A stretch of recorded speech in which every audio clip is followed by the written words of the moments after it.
আসসালামু আলাইকুম রহমতুল্লাহ। প্রিয় দিনদার, ইমানদার, পরহেজগার, মুত্তাকি মুমিন মুসলমান ভাই ও বোনের, আজকে 13ই রমজানে আমরা পা রেখেছি। এই 13ই রমজানে আমি খুবই মূল্যবান একটা দোয়া কোরআন থেকে পেয়েছি। দোয়াটা আমি আপনাকে শোনাবো, আপনাকে পড়তে বলবো, পড়ার নিয়ম বলবো। ইনশাআল্লাহ আজকে 13ই রমজানের সম্মানে যদি দোয়াটা আপনি পাঠ করতে পারেন, জীবন যৌবনের যত গুনাহ খতম হয়ে যাবে এবং কবরে আল্লাহ তাআলা আপনাকে শান্তি দিবেন, মরণে আল্লাহ তাআলা আপনাকে স্বস্তি দিবেন, হাসরে আল্লাহ তাআলা আপনাকে আরশের নিচে ছায়া দিবেন এবং আপনার নেকের পাল্লা ভারী করে দিবেন, সরাসরি জান্নাত দিয়ে দিবেন। মোট কথা, আজকের এই 13ই রমজান আপনার জীবনের টার্নিং পয়েন্ট হতে চলেছে, আপনার গুনাহ মাফের দিন হতে চলেছে, একদম শিশুর মতো আমলনামা হওয়ার দিন হতে চলেছে আপনার জন্য। এটা আমি শুধুমাত্র শ্রুতিমধুর কথা শোনাচ্ছি না, আমি আপনাকে এই কথাটা ভরসা দিয়ে বলছি। বরং ভরসার চাইতো বড় যে জিনিসটা, সেটা হলো দায়িত্ব। আপনার দায়িত্ব নিয়ে বলছি।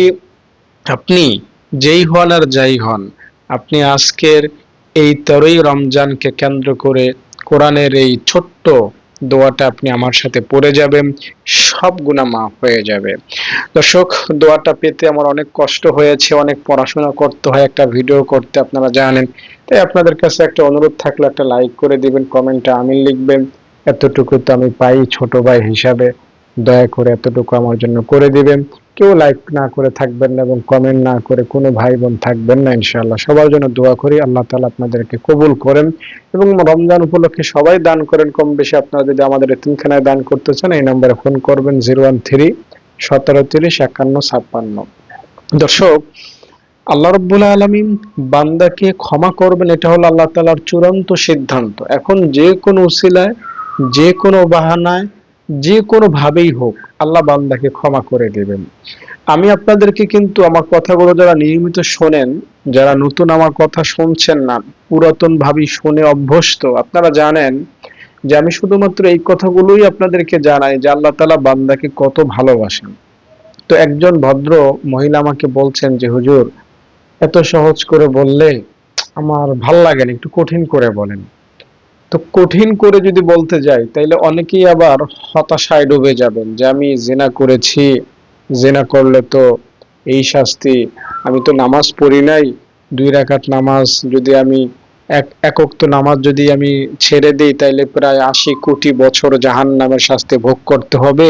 তো আমি যদি একজন পরপুরুষকে দেখি, তাইলে 7,000 বছর জাহান্নামের শাস্তি ভোগ করতে হবে। তো কঠিন বিষয় আলোচনা করলে আসলে আমরা অনেক সময় হতাশ হয়ে যেতে পারি। এজন্য আমরা আল্লাহ তাআলার রহমতের উপরই ভরসা করে বাঁচতে পারি। হুম আমরা যদি আল্লাহ তাআলার রহমত পাই, তাইলে আল্লাহ খুব সহজে আমাদেরকে জান্নাত দিয়ে দিবেন। আর রহমত না থাকলে, আল্লাহ তাআলার দয়া, অনুগ্রহ, ভালোবাসা আমাদের প্রতি না থাকলে কিন্তু আমরা হতাশ হয়ে যাব। তার মানে এই না যে আমরা শুধু গুনাহ করব আর গুনাহ করব আর অপেক্ষায় থাকবো মরবো জান্নাত পাবো, না। আমাদেরকে আমল করে যেতে হবে।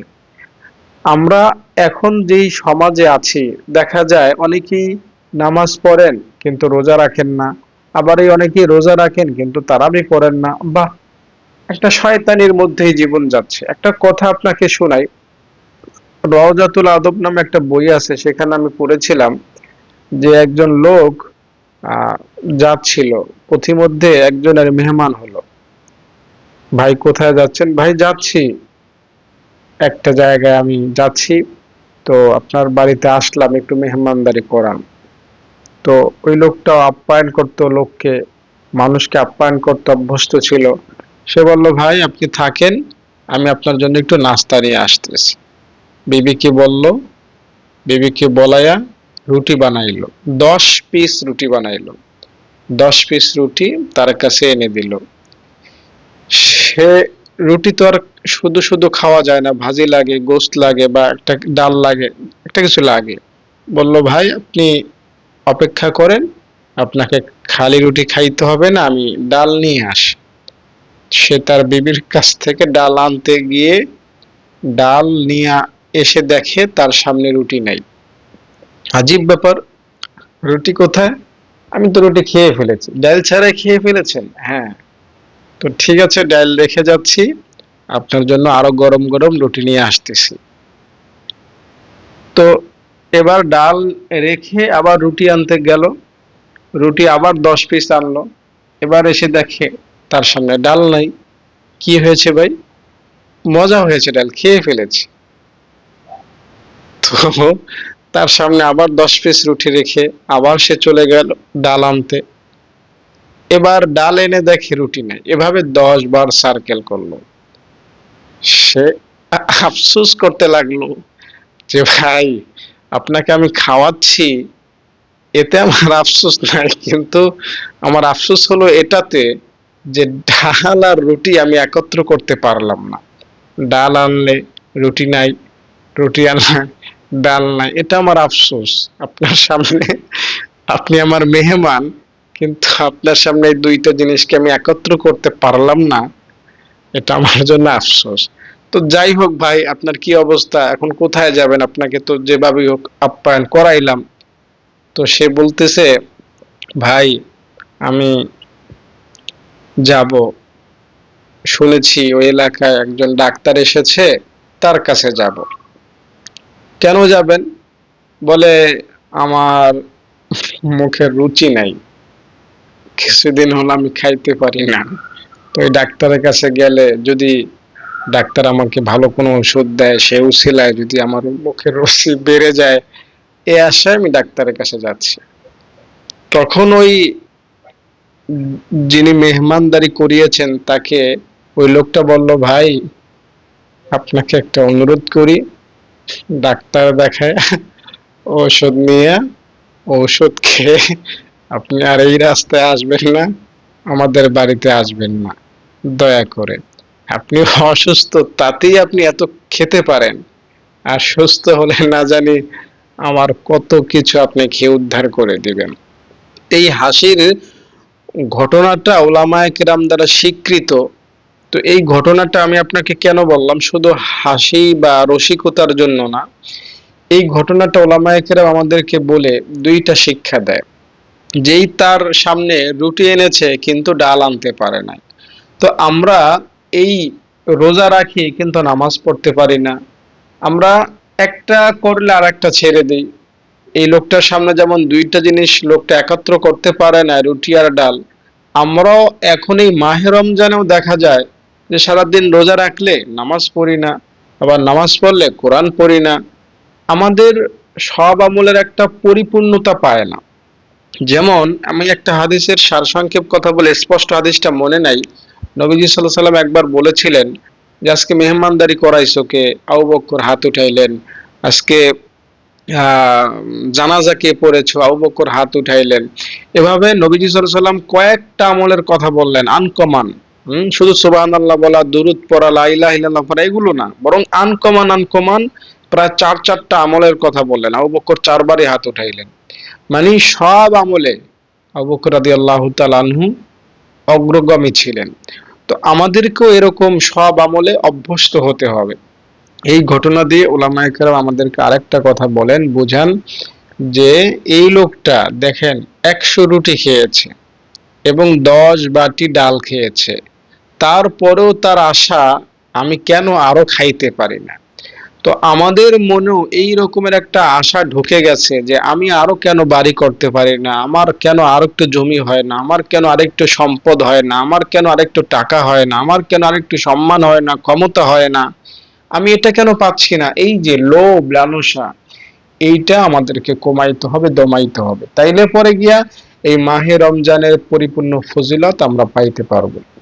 তাই ভাই বোন, বন্ধু, সুস্থতা যারা আমার কথাগুলো শুনলেন, আশা করি আপনারা সব আমল একাত্র করার চেষ্টা করবেন। 5 ওয়াক্ত নামাজ, তাহাজ্জুদ, ইশরাক, আওয়াবিন, দান, কোরআন তেলাওয়াত, তারাবি, মাহে রমজান অন্তত সবগুলো আমল প্রতিদিন করবেন এবং মন থেকে দুনিয়ার লোভ দূর করবেন, দুনিয়ার ভালোবাসা দূর করবেন।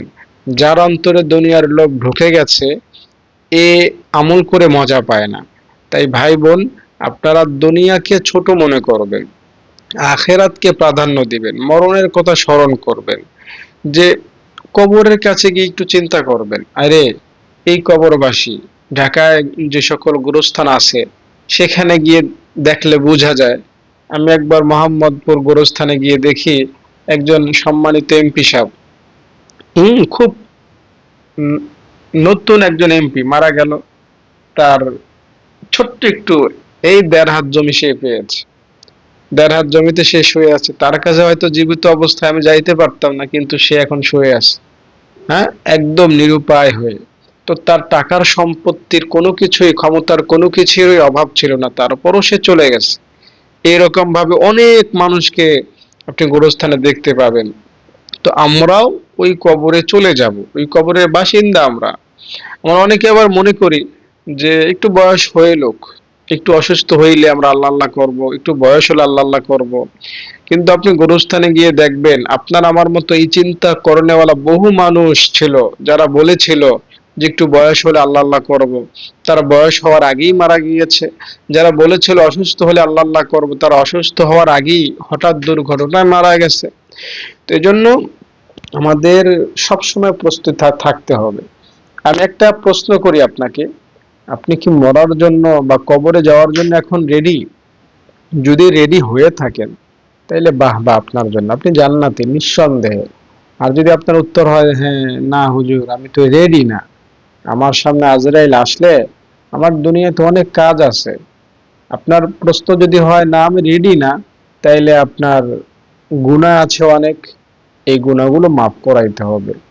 তাই ভাই বোন, আপনাদেরকে আমি একটা বিশেষ দোয়ার কথা বলবো, আপনারা আমার সাথে থাকবেন, আমার কথাগুলো শুনবেন আজকের এই ভিডিও থেকে। ইনশাআল্লাহ গুনাহগুলো আল্লাহ আপনাকে মাফ করে দিবেন। যারা এই মুহূর্তে আমাকে দেখতেছেন সবার কাছে অনুরোধ করছি, প্রিয় ভাই বোন, প্লিজ দয়া করে একটা লাইক করে দেন এবং কমেন্টে আমিন লেখেন। বলছিলাম, দুনিয়ায় বেশি লোভ করবেন না। দুনিয়াতে লোভ যে করে তার গুনাহ বেশি হয়। দুনিয়াতে যে লোভী হয় তার সওয়াবের কাজ করার সুযোগ কম হয়। এবং লোভ এই জিনিসটা আপনাকে একদম তিলে তিলে শেষ করে দিবে। বহু লোভী কবরে শুয়ে আছে, তারাও অনেক লোভী ছিল কিন্তু কবরে চলে গেছে। বহু হিংসুক ছিল যারা কবরে চলে গেছে। তাই আপনি যেই হন আর যাই হন, কবরে কিন্তু আপনাকে যেতেই হবে। তাই আপনাকে এই ছোট্ট জীবনটা একটু ভালোভাবে চলতে হবে। একজন নবীর একজন উম্মত বলেছিল, হ্যাঁ রে, আমি যদি ওই শেষ যুগটা পাইতাম, আমাকে যদি আল্লাহ তাআলা ওই শেষ জামানায় পাঠাইতো, তাইলে আমি এক সেজদা দিয়াই বা এক বৈঠকে বা এক ঘরে বসেই সারা জীবন আমল করে কাটাই দিতাম। আর এটা সহজ ছিল তাদের জন্য, কারণ তারা হায়াত পাইছে 1200 বছর, 1400 বছর। হ্যাঁ, বনি ইসরায়েলের একজন লোক 500 বছর আমল করছে আল্লাহ তাআলার। ভালো করে বুঝবেন, খেয়াল করবেন, 500 বছর আমল করছেন, কারো সাথে কথা বলে নাই, কারো সাথে লেনদেন করে নাই, বাজারে যায় নাই, ঘরে যায় নাই, কোনো কিচ্ছু করে নাই। 500 বছর আল্লাহ তাআলার ইবাদত করেছে গোপনে, নিভৃতিতে, একাকী, একটা দ্বীপের মধ্যে। তো একজন নবীর উম্মত বলেছিল যে আমি যদি ওই যুগটা পাইতাম, তাহলে এক ঘরে বসে 30, 40, 50, 60 বছর আমল করে কাটায় দিতাম, বাইরেও বের হইতাম না। কিন্তু আমাদের অবস্থা খুবই নাজুক, আমরা 1 ঘন্টা আমল করতেও প্রস্তুত না। আমরা দুনিয়ার লোভে একদম আসক্ত হয়ে গিয়েছি। দুনিয়ার লোভে যে আসক্ত হয়ে যায় তার কিন্তু সওয়াবের কাজ করার সুযোগ জোটে না। এজন্য ভাই আপনাকে একটা ছোট্ট করে একটা কাহিনী বলি। হাদিসে বা ওলামায়ে কেরাম থেকে স্বীকৃত একটা ঘটনা। আগের যুগে 3 জন মানুষ বের হয়ে, কাজের জন্য বের হয়ে 4টা স্বর্ণের টুকরা পাইছিল। তারা ওইটা ভাগাভাগি করে নিয়ে যাবে, হ্যাঁ, তারা বড়লোক হয়ে যাবে। কিন্তু তাদের মধ্যে লোভ ঢুকে গেল যে এই 4টা স্বর্ণের টুকরা আমি নিব, ও বললে আমি নিব, ও বলে আমি নিব। তো সিদ্ধান্ত হলো যে যাও, ভাগাভাগি পরে হবে, রুটি নিয়ে আসো, আমরা খাই আগে। বাজারে একজনকে পাঠাইলো, যে বাজারে গেল ও রুটির মধ্যে বিষ মেখায়া নিয়ে আসবে এই চিন্তা করলো। আর যেই 2জন স্বর্ণের কাছে ছিল তারা ভাবলো ওই লোকটা আসলে ওরাকে মেরে ফেলবো, আমরা 2জন দুইটা দুইটা স্বর্ণ, মোট 4টা নিয়ে যাব। তো ওই লোকটা রুটি বিষ মাখায় আনলো, তারা দুইজন মিলে তারা মেরে ফেললো, তারা রুটি খাইলো বিষ মাখানো, তারাও মরে গেল, ওইখানেই মরে গেল। পাশে 4টা বড় বড় স্বর্ণের টুকরা পড়ে রইল। তো এইটা হলো দুনিয়ার অবস্থা, এইটা হলো দুনিয়ার নিয়ম। আপনি 10 তলা বাড়ি করেন আর ফুটপাতে থাকেন, আপনি কবরে যাবেন। তাই ভালোভাবে দুনিয়ার জীবনটা যাপন করেন, দুনিয়ার জীবনটা সুন্দরভাবে কাটান। আল্লাহ রাব্বুল আলামিন ইনশাআল্লাহ আপনাকে ক্ষমা করে দিবেন। যারা গুনাহ নিয়ে ভয়ে আছেন, ভয় পাবেন। আল্লাহ তাআলা বলেন, লা তাকুনাতু মির রাহমাতিল্লাহ, ও বান্দা তুমি আমার রহমত থেকে নৈরাশ হইও না, আমি তোমারে ক্ষমা করে দিব। আমার মুখে আপনারা হয়তো একটা কথা শুনেছেন, যদি আমি ভুল বলি আমাকে বলে দিবেন। আমি ভুল বলছি না, আল্লাহ তাআলার রহমতের দৃষ্টিকোণ থেকে কথাটা বলছি, যে আমরা যারা মুমিন মুসলমান আছি, আমাদেরকে আল্লাহ তাআলা সহজে জান্নাত থেকে বঞ্চিত করবেন না এবং কোনোভাবেই জাহান্নামে দিবেন না। এবং যারা অনেক বেশি গুনাহগার, সমাজে আছে না কিছু ফাজিল টাইপের লোক, তো এদেরকেও আল্লাহ তাআলা জাহান্নামে দিতে চাইবেন না। যদি কোনো কারণে জাহান্নামে দেয়া লাগেও, তো আল্লাহ তাআলা বান্দাকে বলে দিবেন যে বান্দা যা, জাহান্নামে এক দরজা দিয়ে যাবে আর এক দরজা দিয়ে তোকে বের করে নিয়ে আসবো। জাহান্নামের কয়টা দরজা? জাহান্নামের 7টা দরজা, আর জান্নাতের 8টা দরজা। তো জাহান্নামের এক দরজা দিয়ে কেমন যেন সে ঢুকবে আর এক দরজা দিয়ে বের হয়ে আসবে। মানে মুমিন মুসলমানদের জাহান্নামের শাস্তি, আমি বলি কাফেরদের শাস্তির তুলনায় খুবই নগণ্য, খুবই সামান্য, খুবই অল্প। জাহান্নামে একটা সময় এমন আসবে যখন কাফেররা মুমিনদেরকে দেখে ফেলবে। কারণ মুমিনদেরকে আল্লাহ তাআলা জাহান্নামে দিলেও মুমিনরা গোপনে শাস্তি পাবে। মুমিনদেরকে আল্লাহ তাআলা শাস্তি দিবেন গোপনে, নিভৃতে, আড়ালে, আবডালে। কেমন যেন আল্লাহ তাআলা তাদেরকে জাহান্নামে ঘুমায় রাখবেন, জাহান্নামেও শান্তি দিবেন। আমার এই কথা ওলামায়ে কেরাম দ্বারা স্বীকৃত। ওলামায়ে কেরাম বলেছেন যে মুমিন মুসলমান জাহান্নামে গেলেও তারা লা ইলাহা ইল্লাল্লাহ পড়তে থাকবে, ফলে জাহান্নাম তাদের কাছে আসতে পারবে না, আগুন তাদেরকে পাকড়াও করতে পারবে না। বিভিন্ন সূত্রে এই কথাগুলো প্রমাণিত। তো একটা সময় এমন আসবে যে যাদেরকে আল্লাহ তাআলা গোপনে জাহান্নামে রেখে দিয়েছেন, এদেরকে কাফেররা দেখে ফেলবে। তো তখন কাফেররা বলবে, আরে তোমরাও জাহান্নামে আমরাও জাহান্নামী, পার্থক্য কই? তোমরা না মুমিন ছিলা, আল্লাহকে বিশ্বাস করেছিলা, লাভটা হইল কি? তোমরাও জাহান্নামী আমরাও জাহান্নামী, সমান সমান। তো মুমিনরা তখন আল্লাহকে বলবে, আল্লাহ এতদিন শাস্তি দিয়েছো, জাহান্নামে রেখেছো, এতে তো তেমন দুঃখ লাগে না, আজকে যেমন দুঃখ লাগতেছে। আল্লাহ বলবেন, বান্দা কি হয়েছে? এই যে দেখো কাফের গোষ্ঠীরা, মুনাফিকের গোষ্ঠীরা আমাদেরকে নিয়ে টিটকারি করে।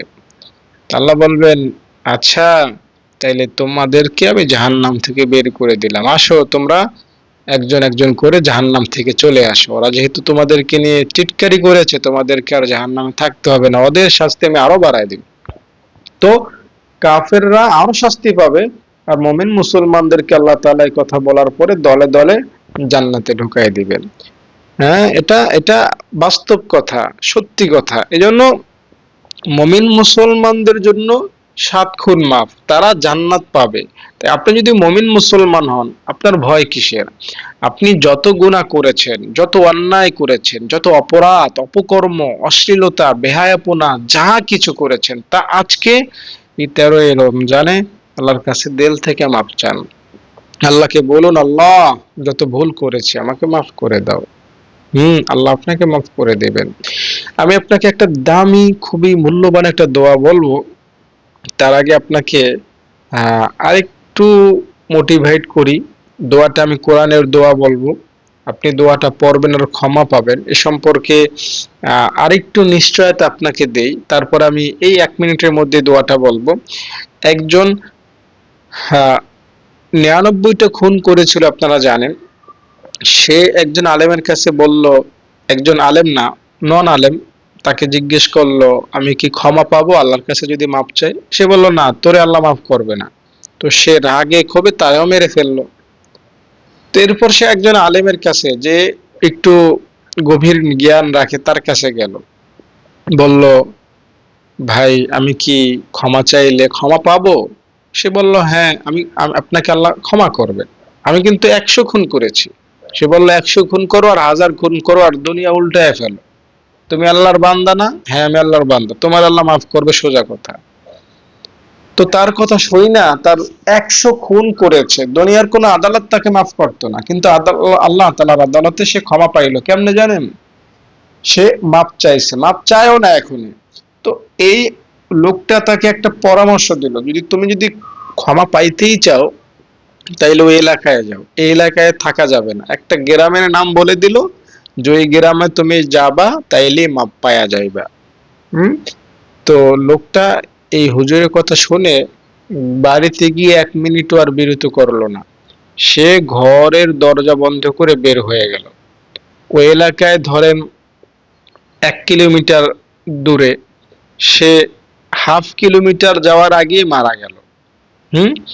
তো এই সময় দুই দল ফেরেশতা আসলো, একদল ফেরেশতা জান্নাতে নেবে আর একদল ফেরেশতা তাকে জাহান্নামে নিবে। যারা জাহান্নামে নিবে তারা বলছে যে সে 100 খুন করেছে, সে এখনো মাপ চায় না, ওই এলাকায় যায় না, এই জন্য আমরা তাকে জাহান্নামে নিব। আর জান্নাতের ফেরেশতা বলতেছে, বা তোমাদের যুক্তি আছে, আমাদের কি যুক্তি নেই? ও এখনো মাপ না চাইতে পারে, কিন্তু মাপ চাওয়ার জন্য তো বের হয়েছে না, এই জন্য আমরা তাকে জান্নাতে নিব। দুই দল ফেরেশতা কেমন যেন তর্কে লিপ্ত হলো। আল্লাহ তাআলা এই তর্ক সমাধানের জন্য, সালিশি করিয়ে দেওয়ার জন্য আরেক দল বা আরেকজন ফেরেশতাকে পাঠাইলেন, বললেন যাও জমি মাপো, যেই খানে সে মারা গেছে সেখান থেকে যদি সে তার বাড়ির দিকে কাছে হয় তাইলে সে যাবে জাহান্নামের ফেরেশতাদের কাছে, আর যদি ওই এলাকার কাছে হয় তাহলে সে যাবে জান্নাতের ফেরেশতাদের কাছে। বস্তুত সে এলাকা থেকে অনেক দূরে ছিল, সে বাড়ির বলা চলে কাছেই মারা গেছে। তো ফেরেশতা মাপতেছে, এক হাত এক হাত, দুই হাত দুই হাত করে মাপতেছে। এমন সময় আল্লাহ তাআলা জানেন যে ফেরেশতার মাপের সিদ্ধান্ত হবে এই বান্দাটা জাহান্নামে যাবে, কারণ সে বাড়ির কাছেই মারা গেছে। তো ফেরেশতা জমি মেপে দেখবে যে সে বাড়ির কাছে, তো তার রূহটা জাহান্নামের ফেরেশতাদের কাছে দিয়ে দিবে। হ্যাঁ, এই সময় আল্লাহ কি করলেন দেখেন, আল্লাহ তাআলা যেই খেলাটা খেললেন সেটা হলো জমিনকে বললেন, এই জমিন, তুমি ফেরেশতাদেরকে বুঝতে দিও না, তুমি ওই এলাকার কাছাকাছি হয়ে যাও, ওখানে খাটো হয়ে যাও, আর এলাকা থেকে লম্বা হয়ে যাও, তার বাড়ির কাছ থেকে লম্বা হয়ে যাও। জমিন খেলা শুরু করলো, আল্লাহ তাআলার কথা শোনানোর আদেশ পাওয়ার পর তার বাড়ির কাছ থেকে সে অনেক, রবাল যেমন টান দিলে লম্বা হয়ে যায়, জমিন তেমন লম্বা হয়ে গেল এবং ওই এলাকার কাছে খাটো হয়ে গেল। ফেরেশতারা মেপে দেখে, ওই যে ফেরেশতা পাঠাইছে সালিশি করার জন্য, ফেরেশতা মেপে দেখে সে তো এলাকার কাছে, তো জান্নাতের ফেরেশতা, তুমি তাকে নিয়ে যাও। আরেকটা ব্যাপার হলো, সে যখন মারা যাচ্ছে যাচ্ছে, সে তখন ওই এলাকার দিকে ঝাঁপ দিয়ে পড়ে গেল এবং ওই এলাকার দিকে হাত, তার মুখ, তার মাথা, তার ইশারা সব কিছু ওদিকে দিয়ে রাখলো। আর মরার সময় কেমন যেন আল্লাহকে বলল, আল্লাহ আমি কিন্তু অনেক গুনাহগার, কিন্তু ক্ষমা পাওয়ার জন্য কিন্তু বের হয়েছিলাম, দেখো আমার দেল, আমার চোখ, আমার ইশারা, আমার সবকিছু এলাকার দিকে আমি সঁপে দিলাম। এই কারণে আল্লাহ তাআলা তারে মাফ করে দিয়েছেন। তো এত সহজে, এত সহজে এত বড় একজন আসামি যদি ক্ষমা পাইতে পারে, তাইলে বলেন আপনি আমি ক্ষমা পাবো না? সে ক্ষমাও চায় না, ওই এলাকায়ও যায় না, শুধু ক্ষমা চাইবে এবং তার এই ইচ্ছার কারণে ওই এলাকায় যাইবে, ওই এলাকায় যাওয়ার আগেই সে মারা গেছে, এই জন্য ওই এলাকার দিকে ঝাঁপ দিয়ে পড়ে তার দিকে সারায়, তার দিকে মাথা সবকিছু অবনত করলো। হ্যাঁ, আল্লাহ আমি ওই এলাকার পক্ষে, এতটুকুর কারণে আল্লাহ তাআলা তারে মাফ করে দিলেন। এবং বড় কথা হলো তার পরিচয়, তার এই ডাক, তার এই নাম, তার এই শান, তার এই মর্যাদা হাদিসের বিখ্যাত গ্রন্থগুলোর মাধ্যমে দুনিয়ায় প্রতিটা মুসলমানের কাছে আল্লাহ তাআলা ছড়ায় দিয়েছেন। কিয়ামত পর্যন্ত আপনার আমার মতো যত মানুষ আসবে সবাই এই ঘটনাটা জানবে। তাহলে দেখুন সে কত ভাগ্যবান, হ্যাঁ, কত ভাগ্যবান। তো আপনি আমি যদি আল্লাহর কাছে মাপ চাই আজকে, আল্লাহ তাআলা আপনাকে আমাকে ইনশাআল্লাহ মাফ করে দিবেন। তো আমি যে দোয়াটা আপনাকে বলবো, এই দোয়াটা দিল থেকে পাঠ করবেন। অন্তর থেকে পাঠ করবেন। খুবই ছোট্ট একটা দোয়া। দোয়াটা আমি এখন আপনাদেরকে বলবো, তার আগে আপনাদের কাছে দাবি রইল, যারা আমার কথাগুলো শুনলেন প্লিজ অনুগ্রহ করে একটা লাইক করে দিবেন এবং কমেন্টে আমিন লিখবেন। দোয়াটা হলো, রব্বানা উগফির লানা, রব্বানা উগফির লানা, রব্বানা উগফির লানা, এতটুকু পড়লেই হবে। রব্বানা উগফির লানা। এই ছোট্ট দোয়াটা আজকের এই 13ই রমজানে আপনি পাঠ করবেন। এটা পুরা একটা দোয়া না, এটার সাথে আরো একটা যোগ সূত্র আছে, যেমন রব্বানা ইগফির লানা ওয়া লিওয়ালিদাইনা ওয়া লিইখওয়ানিনা সাবাকুনা, পুরো একটা বাক্য মিলে একটা পরিপূর্ণ দোয়া। এই দোয়ার মধ্যে নিজের জন্য ক্ষমা, নিজের ভাইয়ের জন্য ক্ষমা, বলা চলে বিশ্ববাসী মুসলিমদের জন্য ক্ষমার একটা সমষ্টি এই দোয়ার মধ্যে রয়েছে। তো এই দোয়াটা আমি একদম শর্ট করে আপনাকে বলছি, রব্বানা ইগফির লানা, নিজের জন্য, পরিবারের জন্য ক্ষমা পাইতে যতটুকু যথেষ্ট অতটুকুই আমি আপনাকে বললাম। কারণ অনেকেই বড় দোয়া পড়তে অভ্যস্ত না, বা বড় দোয়া পড়তে উচ্চারণে বিশুদ্ধ হয় না। এই জন্য আমি বরাবরই আপনাদের সাথে ছোট ছোট দোয়াই শেয়ার করি। তো আপনি যদি এই ছোট্ট বাক্যটাও পড়তে পারেন, ইনশাআল্লাহ আল্লাহ আপনাকে মাফ করে দেবেন। আর মনে রাখবেন, এই ছোট্ট অংশটুকু রব্বানা ইগফির লানা, এটা কোরআনের একটা বিশেষ অংশ। তো কোরআনের যে কোনো দোয়া, যে কোনো অংশ, যে কোনো আয়াত কিন্তু ভীষণ মূল্যবান। তাই কোরআনের সম্মানার্থে আপনি দোয়াটা পাঠ করবেন, আজকে 13 রমজানের সম্মানার্থে দোয়াটা পাঠ করবেন।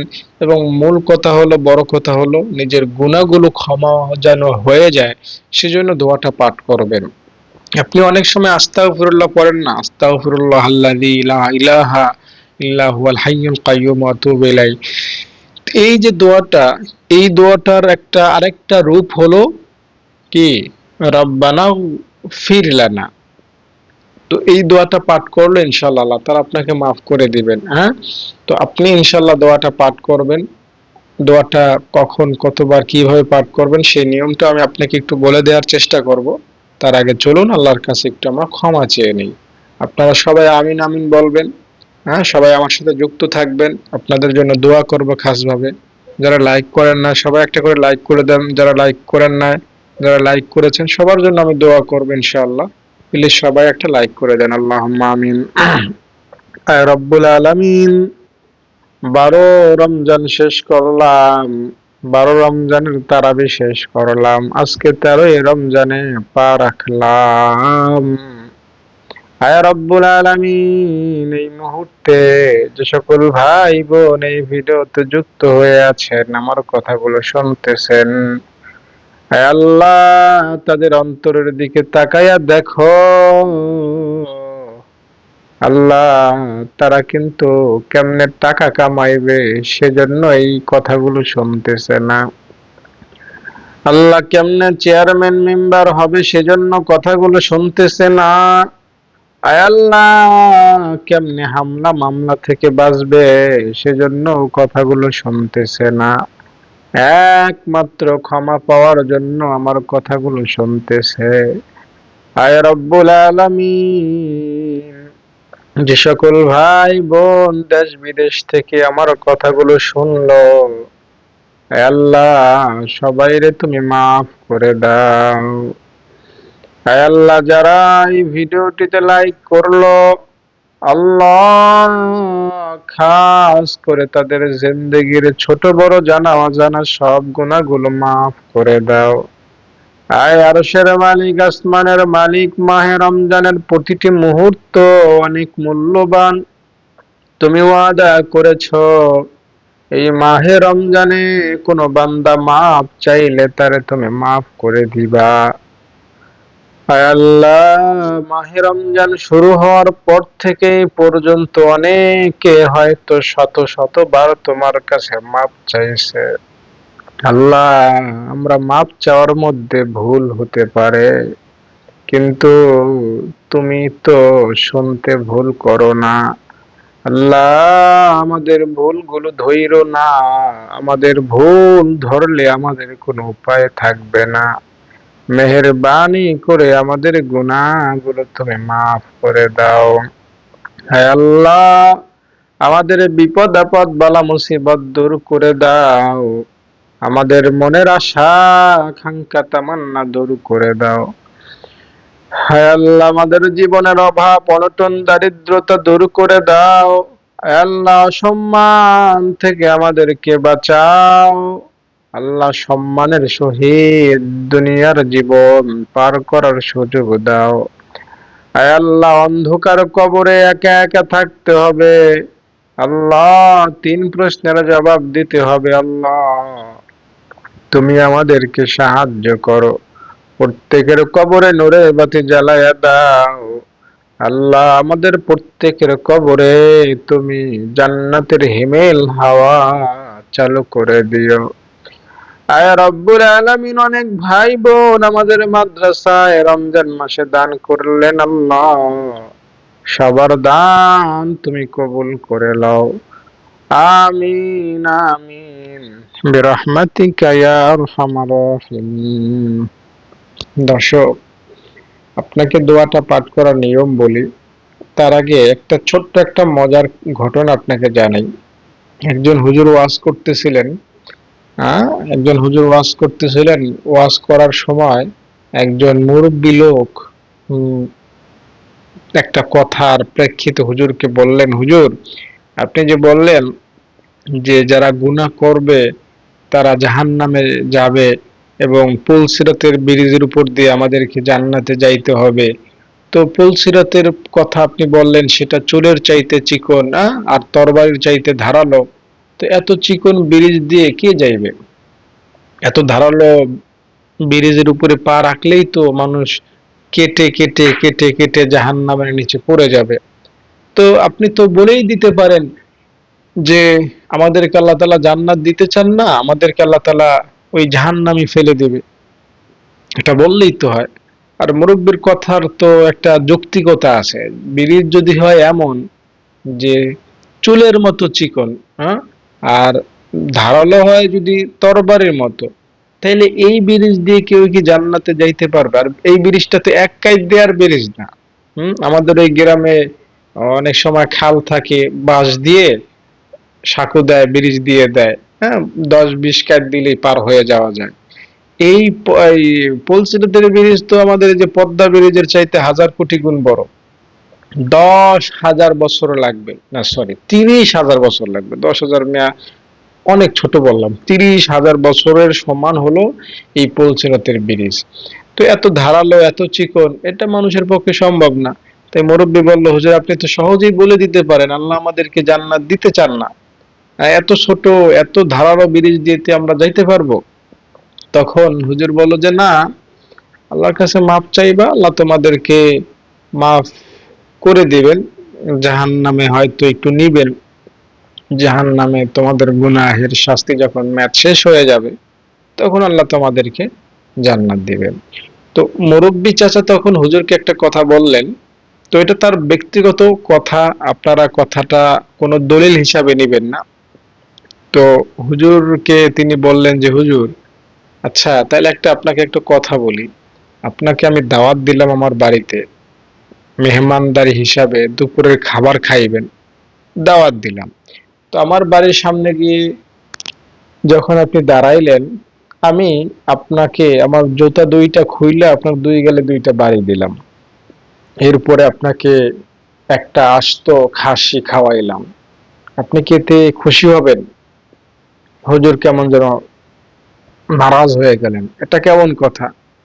তো তখন মুরব্বী আঙ্কেল বললেন যে আপনাকে যদি আমি 2টা বাড়ি দিই জুতা দিয়ে, এরপরে পেট ভরেও খাওয়াই, এতেও আপনি শান্তি পাচ্ছেন না। আপনার মনের মধ্যে অশান্তি বা অপমানের একটা প্রতিশোধ আপনার মধ্যে থাকবে। তো আমার এই জন্য মনে হয় না যে আল্লাহ তাআলা আমাদেরকে জাহান্নামে দিবেন এরপরে জান্নাতে দিবেন। আমার মনেই হয় না। কারণ যে আল্লাহ আমাদেরকে জান্নাত দেওয়ার ক্ষমতাই রাখেন, ওই আল্লাহ কেন আমাদেরকে জাহান্নামে পাঠাইবেন? তো এই মুরব্বী চাচা কিন্তু আল্লাহকে দোষারোপ করেন নাই, বরং আল্লাহ তাআলার যে রহমত সেটার উপর বড় তাকুল বা বড় ভরসা ছিল যে আমি যতই গুনাহগার হই আমার আল্লাহ আমাকে একটা ফুলের টোকাও দিবেন না, কারণ আল্লাহ আমাকে অনেক ভালোবাসেন।